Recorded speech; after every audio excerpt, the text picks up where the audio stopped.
మీరిక్కడ చూస్తున్న ఈ షిప్ ని చూస్తుంటే పాకిస్తాన్కి ఇది అదే ఐఎన్ఎస్ విక్రాంత్. ఇది సముద్రం మీద కదలాడే ఒక చిన్న సిటీ లాంటిది. ఐఎన్ఎస్ విక్రాంత్ పొడవు 50 అంతస్తుల బిల్డింగ్ ఎంత పొడవు ఉంటదో అంతా. ఇక దీని హైట్ 18 ఫ్లోర్లంత హైట్ ఉంటుంది.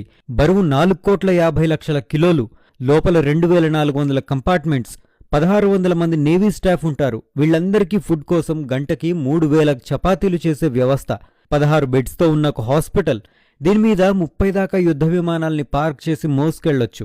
ఐఎన్ఎస్ విక్రాంత్ వెడల్పు 62 మీటర్లు. ఇది కదులుతుండగానే యుద్ధ విమానాలు, హెలికాప్టర్స్ ని ల్యాండింగు, టేకాఫ్ చేయొచ్చు. 28 నాట్స్ అంటే దగ్గర గంటకి 50 కిలోమీటర్ల హయ్యెస్ట్ స్పీడ్తో ఇది ప్రయాణించగలదు సముద్రంలో. 20,000 కోట్లతో కంప్లీట్ గా ఇండియాలోనే విక్రాంత్ ని నిర్మించారు. ఇప్పుడు ఈ విక్రాంత్ అరేబియన్ సీలో ఇండియా డిప్లాయ్ చేయడంతో పాకిస్తాన్ భయపడిపోతుంది. ఈ వార్షిప్ ని ఫేస్ చేసే కెపాసిటీ పాకిస్తాన్కి ఏమాత్రం లేదు. దీని గురించి ఇంకా ఎన్నో ఫ్యాక్ట్స్, ఇండియా పాక్ మధ్యలో యుద్ధం వచ్చే ఛాన్స్ ఎంతుంది, ఇలాంటి విషయాలతో కంప్లీట్గా నేను చేసిన వీడియో లింక్ కింద ఉంటుంది చూడండి. తెలుసు కదా మన గురించి, కంటెంట్ సూటిగా ఉంటుంది, సుత్తి లేకుండా ఉంటుంది.